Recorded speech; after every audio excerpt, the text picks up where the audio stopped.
అంటే వాటి వల్ల మన ఏ విదేశీ మారక ద్రవ్యం తగ్గుద్దో అది చెప్పటంలే. అదేవిధంగా రేపు భారతదేశానికి 0%తో రేపు సరుకులన్నీ రాబోతున్నాయి. ఆ సరుకులు దిగుమతి అయినట్లయితే భారతదేశంలో పాడి ఉత్పత్తులు ఆగిపోతాయి. పాడి ఉత్పత్తులు అంటే ఈ దేశంలో కోట్ల ఆవులు ఉన్నాయి. ఆవు అంటే హిందువులకి పవిత్రమైనది. వాళ్ళు ఆర్ఎస్ఎస్ ప్రచారం చేసేది. మోడీ ప్రభుత్వం ఒక రకంగా అధికారానికి రావడంలో అనేక రకాల సాధనాల్లో ఆవు కూడా ఒకటే. అయితే ఆవు ఉత్పత్తి చేసే పాల వల్ల మన విదేశీ పాల ఉత్పత్తులు దిగుమతి చేసుకోవాల్సిన అవసరం లేదు. మన గేదెలు మన ఆవులు ఉన్నంత కాలం. అది లేనప్పుడు మనం విదేశీ మార్గద్రవ్యం దానికి వెచ్చించాల్సిన అవసరం లేదు. రేపు అమెరికా డైరీ ఉత్పత్తులు 0 సుంకాలతో భారతదేశంకి వస్తే మన ఆవులన్నీ, అంటే ఏదైతే ఆర్ఎస్ఎస్ పవిత్రంగా భావిస్తుందో ఆవులన్నీ కబేళాకి వెళ్లాల్సినయే. వాటి పాల ఉత్పత్తులకి కొనే పరిస్థితి ఉండదు. అవి దిగుమతి సుంకాలు లేకుండా వచ్చినట్టయితే. అంటే రేపు అది హిందువుల మీద దాడికే దారి తీస్తుంది. అంటే ఇవన్నీ ఈ కుట్రలు ఎందుకు చెప్పటం లేదు. అదేవిధంగా భారతదేశం నుంచి ఇంకా రకరకాలైనటువంటి పంట ధాన్యాలు, ఆహార వస్తువులన్నీ కూడా ఎగుమతులు కావాలి. వాటన్నిటి మీద 18% ట్యాక్స్ వేశారు. అంటే ఆ ఎగుమతులు తగ్గుతాయి అమెరికాకి. తద్వారా మన విదేశీ మారక ద్రవ్యం తగ్గిపోద్ది. అదేవిధంగా వాళ్ళు ఇంకా రకరకాలైనటువంటి వస్తువులు, కేవలం టెక్స్టైల్సే కాకుండా రకరకాలైన రేపు రాబోతున్నాయి. వాటి వల్ల కూడా మన డైమండ్ ఇండస్ట్రీ కూడా రేపు భవిష్యత్తులో 18%తో విదేశాల్లో నిలబడలేదు. దానివల్ల వచ్చే ఎగుమతులు కూడా మనకి ఏదైతే ఆదాయం రావాలో విదేశీ మారక ద్రవ్యం అది కూడా ఆగిపోద్ది. అంటే ఇట్లా ఒక అమెరికాతో ఒప్పందం చేసుకున్న కారణంగా దిగుమతి సుంకాలు 0తోని, ఎగుమతి సుంకాలు 18%. ట్రంప్ మొదటిసారి గెలవక ముందు 2016కి ముందు 2%తో ఎగుమతి చేసుకునే మన ఎగుమతులు ఇవాళ 10%. ట్రంప్ మొదటిసారి గెలవక ముందు 2016కి ముందు 2%తో ఎగుమతి చేసుకునే మన ఎగుమతులు ఇవాళ 18%కి వెళ్తే మన ఎగుమతులు తగ్గిపోతే దానివల్ల విదేశీ మారక ద్రవ్యం తగ్గితే మన నిల్వలు తగ్గుతాయి. ఆ విషయాలు చెప్పడం లేదు. రేపో మాపో సంతకం జరిగి అది ఒప్పందంలోకి వస్తే భవిష్యత్తులో ఇవాళ $120 మాత్రమే, $120 బిలియన్ మాత్రమే ఎగుమతులకి దిగుమతులకి తేడా ఉంది. ఇది భవిష్యత్తులో 200, 300, 400కి పెరగబోతుంది. పెరగడానికి కారణం సహజమైంది కాదు, అమెరికాకి లొంగిపోయిన కారణంగానే. అది చెప్పడం లేదు. ఇది ఒక కనిపించని కుట్ర. అదేవిధంగా ఇవాళ ఇంటి దగ్గర నుంచి వర్క్ ఫ్రమ్ హోమ్ అని ఒక పిలిపిచ్చారు. కరోనా కాలంలో ఏది ఇచ్చారు ఇది ఇచ్చారు. ఇందులో మనకి పైన చూస్తే ఇది ఫ్యూయల్ ఖర్చులు, అంటే ఇంధనం ఖర్చులు తగ్గడానికి, కార్లు వెహికల్స్ తగ్గడానికి మాత్రమే కనిపిస్తుంది. ఇది బయటికి కనపడేది మాత్రమే. ఇంతకంటే ఒక ప్రమాదకరమైన అంశం ఏముందంటే ఇవాళ అంతర్జాతీయంగా జాతీయంగా మొత్తం సాఫ్ట్వేర్ కంపెనీలన్నీ ఆర్టిఫిషియల్ ఇంటెలిజెన్స్ ని, కృత్రిమ మేధని అమలు చేయబోతున్నాయి. అది చాలా పెద్ద ఎత్తున అమలు చేయబోతున్నాయి. ఆ అమలు చేయబోతున్నప్పుడు ఇప్పటిదాకా లాభాలు పొందినటువంటి ఎవరైతే ఈ కంపెనీలు ఉన్నాయో ఆ కంపెనీల్ని ఆ ప్రభుత్వాలు నియంత్రించి వాటిని మనం విజ్ఞాన శాస్త్రాన్ని ఆపలేము. కానీ దాని ఫలితాలను ఇప్పటిదాకా 8 గంటలు పనిచేసిన వాళ్ళు 6 గంటలకు మార్చవచ్చు, 6 గంటల 5 గంటలకు మార్చి అందరినీ ఉద్యోగుల్ని కొనసాగించవచ్చు. కానీ అట్లా కాదు. ఉద్యోగుల్ని లక్షల మందిని, మిలియన్ల మందిని తొలగించబోతున్నారు. ఇలా తొలగిస్తే పెద్ద సంక్షోభం వస్తుందట.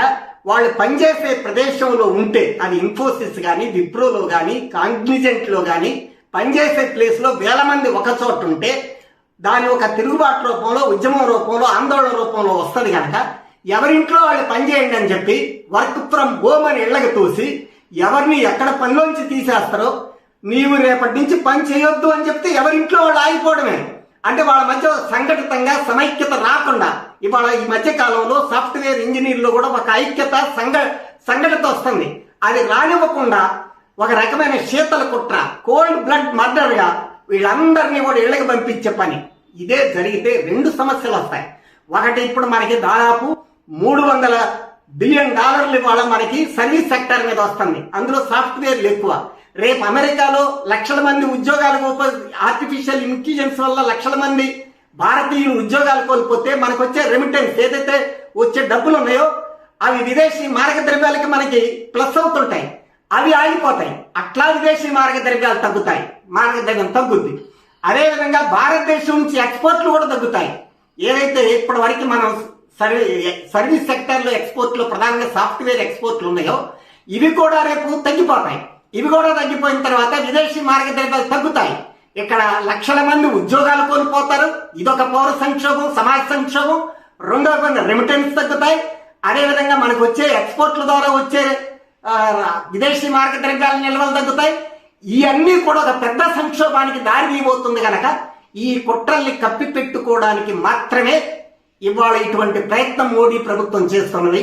ఇదేదో పెద్ద సంక్షోభం వచ్చి ఒకేసారి హఠాత్తుగా ఏదో కొంపలాడిపోతున్నట్టుగా చెప్పడంలోనే ఒక వ్యూహం ఉంది, ఒక ఎత్తుగడ ఉంది, ఒక పథకం ఉంది. ఇది అర్థం చేసుకోవాల్సిన బాధ్యత ఉంది. ఏదో నువ్వు చేసావు అది చేసావు అని మాట్లాడితే రాహుల్ గాంధీ చేసేది కానీ, కాంగ్రెస్ కానీ, ప్రధాన ప్రతిపక్షాల విమర్శ కానీ వాళ్ళు సామ్రాజ్యవాదులకు అనుకూలరే. వాళ్ళు ట్రంప్ ప్రభుత్వాన్ని ఎదిరించి దేశ ప్రజల్ని సమైక్యం చేసే వాళ్ళు కాదు. వాళ్ళు దేశభక్తి, సామ్రాజ్యవాద వ్యతిరేక దేశభక్తి కాదు. కేవలం మోడీ ప్రభుత్వ వ్యతిరేకత, అధికారానికి ఎలా రావాలని ప్రయత్నం చేయడం, లేదు కాదు అంటే ఫాసిజాన్ని వ్యతిరేకించే అంతవరకు ఒక అడుగు ముందుంటే ఉండొచ్చు. కానీ వాళ్ళెవరు సామ్రాజ్యవాద వ్యతిరేకులు కాదు. వాళ్ళెవరు అమెరికాతో చేసుకునే ట్రేడ్ డెఫిసిట్ కి వ్యతిరేకం పార్లమెంట్ లో మాట్లాడటం వరకే పరిమితం అవుతారు తప్ప దేశ ప్రజల్ని వాటికి వ్యతిరేకంగా సమీకరించి సంఘటితం చేసే క్షేత్రస్థాయి ఉద్యమాలు నడిపే వాళ్ళు కాదు. అందువల్లనే వాస్తవాలను వాళ్ళు వెల్లడి చేయరు. వాళ్ళ ఉద్దేశాలు వాళ్ళకుంటాయి, వాళ్ళ పరిమితులు వాళ్ళకుంటాయి. వాళ్ళు కార్పొరేట్ వ్యవస్థ మీద కూడా అంబానీ మీద, అదాని మీద 4 మాటలు మాట్లాడితే మాట్లాడొచ్చు తప్ప యావత్ కార్పొరేట్ వ్యవస్థకు వ్యతిరేకంగా కూడా కాంగ్రెస్ మాట్లాడదు.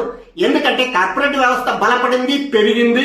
ఓ రకంగా ఇలాంటి అంబానీ వాళ్ళని సృష్టించింది కూడా కాంగ్రెస్ హయాంలోనే సృష్టించారు. అదేమి దాచుకునేది కాదు. అందుకనే వాళ్ళు కార్పొరేట్ వ్యవస్థకి, సామ్రాజ్యవాదానికి వ్యతిరేకంగా వ్యూహాత్మకంగా ప్రజల్ని సమీకరించే దేశభక్తి యొక్క ఉద్యమాలు నడిపే శక్తి, సామర్థ్యం, అసలు ఆ ఉద్దేశం వాళ్ళకు ఉండదు. ఎందుకంటే వాళ్ళ విధానాలు వాళ్ళు కాదు గనక. అందుకనే ఇక్కడ మోడీ చేసిన ప్రసంగంలో ఉన్న అసలు కుట్రల్ని బట్టబయలు చేయాల్సిన అవసరం ఉంది. ఈ దేశంలో 25 లక్షల మంది నీట్ ఎగ్జామ్ రాసిన వాళ్ళు ఒక్క రాత్రి కలం పోటుతో నీటి పరీక్షలను రద్దు చేస్తే 25 లక్షల మంది ఒక్కొక్కళ్ళు ఎన్ని వందల గంటలు కష్టపడ్డారు. లేత పిల్లలు, 20 సంవత్సరాలు నిండినటువంటి పసిపిల్లలు ఎన్ని వందల గంటలు కష్టపడ్డారు. వాళ్ళ తల్లిదండ్రులు ఎన్ని లక్షల రూపాయలు ఖర్చు పెట్టారు ఒక్కొక్కళ్ళ కోసం. ఆ ఖర్చు పెట్టడానికి ఏ బంగారం గురించి వాళ్ళు మాట్లాడాడు మోడీ.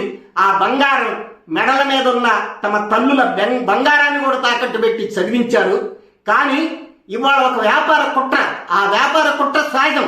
అప్పుడు రాజస్థానే, ఇప్పుడు రాజస్థానే బయటపడేది కూడా. అది బీజేపీ పాలిత రాష్ట్రమే. అది పక్కా హిందువులు అని చెప్పుకుంటూ ఇవాళ 25 లక్షల మందిలో 95% మంది హిందువుల పిల్లలే. ఇంత దాడి జరిగితే ఒక కగార్ ఆపరేషన్ కోసం లక్షల కోట్లు తగలబెట్టావు, లక్షల సైన్యాన్ని సమీకరించావే అంబానీ, ఆదానికి అడవి సంపద అప్పచెప్పడానికి. ఆ నేరస్తులను ఎందుకు పట్టుకోలేవు? ఏం ఉరిశిక్షణ వేయాలో, అంటే వేయాలో రకరకాలుగా మాట్లాడేటప్పుడు ఎందుకు వాళ్ళ మీద నువ్వు చేయలేవు?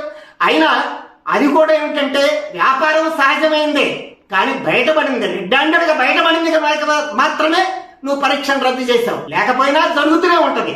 అది ఆ పాలక పార్టీలకు సంబంధించినటువంటి బ్రోకర్ వ్యవస్థ ఏదైతే ఉందో బాగా లాభాలు పడి ఒక రాజకీయ వర్గాన్ని మేపి పోషించే విధానమే కనుకనే వాళ్ళు అట్లాంటి చేతుల్లో లలిత మోడీ లాంటి వాళ్ళు లక్షల కోట్ల రూపాయలు ఎగ్గొట్టి విదేశాలకు వెళ్ళిన వాళ్ళ మీద మాట్లాడరు. వాళ్ళు విదేశీ మారక ద్రవ్య నిల్వల్ని తగ్గిస్తే మాట్లాడరు. అదేవిధంగా లక్షల కోట్ల రూపాయల ట్యాక్సులు ఎగ్గొట్టిన వాళ్ళ గురించి వాళ్ళకి రాయితీలు ఇస్తారు, ఎగ్గొట్టిన వాళ్ళ గురించి మాట్లాడరు.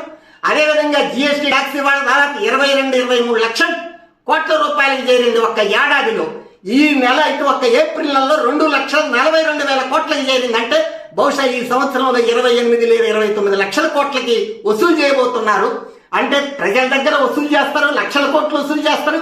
అదేవిధంగా ఇన్కమ్ ట్యాక్స్, వాళ్ళ కార్పొరేట్ ట్యాక్స్ అయితే 30% నుంచి 22% చేస్తారు.